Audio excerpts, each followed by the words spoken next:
I want to discuss why you need to plan what to do with money before the money comes to you.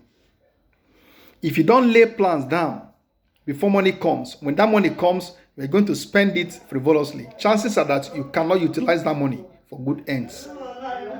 So, let me tell you the story. A friend told me.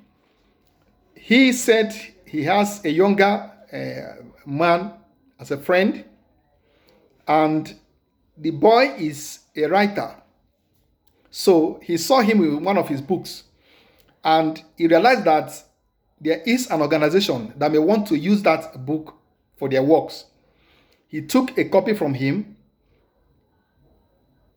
met with the organization in question, and they loved that book and decided to buy it in bulk. So the purchase was so massive that the money that the boy got was 87 million naira. 87 million naira. This should be around 2010. So you can imagine a young graduate with 87 million naira.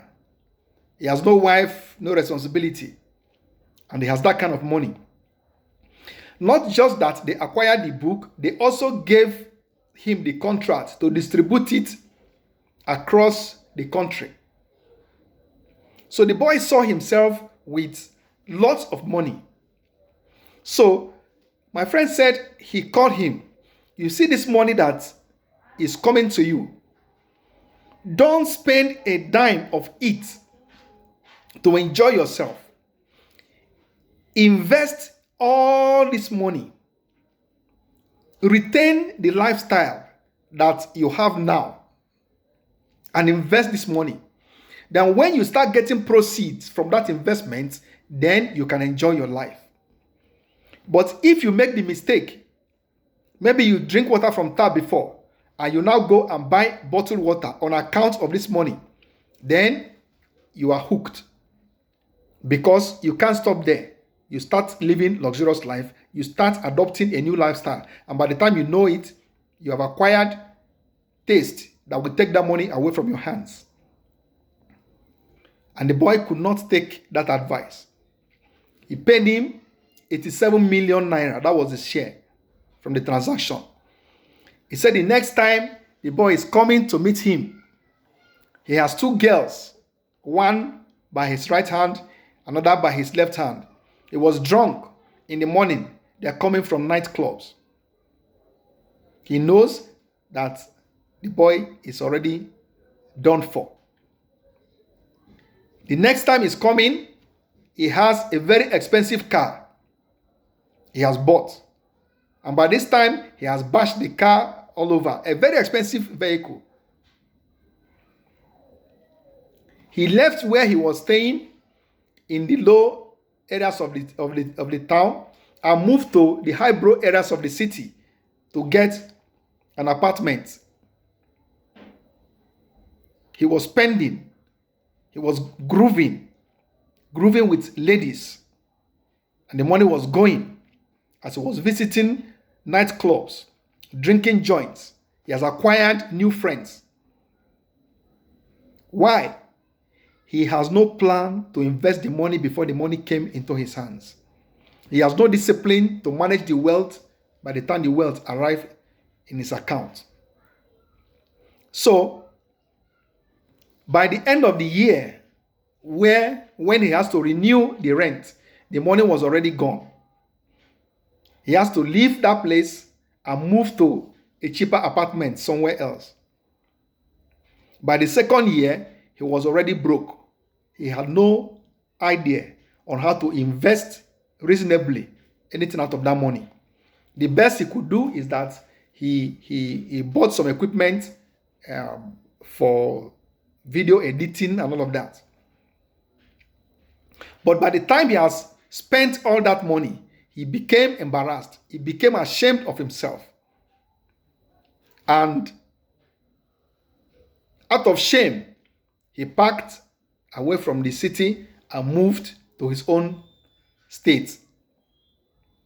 He said a day This should be the end of the second year that he got that money. He called him if he can create such opportunity for him again. He doesn't know that lightning does not strike twice on the same spot. And today, the man is living poor, wretched, and miserable, and in regret. How was that? He does not have plan for the money before the money comes into his hands. And this has been the lot of most young people that stumble upon wealth. This has been the lot of all those who got money by lottery, who got money by inheritance, who got money by chance, who got money by sudden contract. If you do not acquire wealth by experience, chances are that you cannot sustain it when it falls on your laps.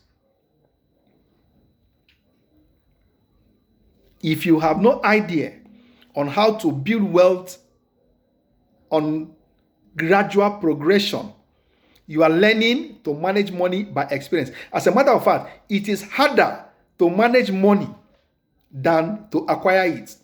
You have big money, the discipline to sustain and retain that money and grow it is much more difficult than attracting that money. These are realities that most people do not have. So when you see Yahoo boys misbehaving, living a riotous life, buying expensive cars, going along with girls, spending lavishly, spending foolishly in nightclubs, and wastefully, that is the problem that they have. They have no plan for the money before the money comes into their hands. So money actually reveals your true character when it comes to you. If you have no discipline, if you have no discipline to manage that money, give yourself time, that money will fizzle out from your hands. It will disappear from you. So the best wealth is the wealth that you build by experience, through gradual progression, through growth, through skills to manage. You hardly can see somebody who acquired his wealth through this means. You are doing business and your money is growing gradually. You can't see that person spending wastefully. No, because every of the money that comes to him has a service that he should render. An investment is already waiting and they will channel it to that investment. So that is why it's difficult for almost 80% of people that inherited their wealth to grow that wealth. For almost 80% of people that win lotteries to grow that wealth. So, you build wealth by experience.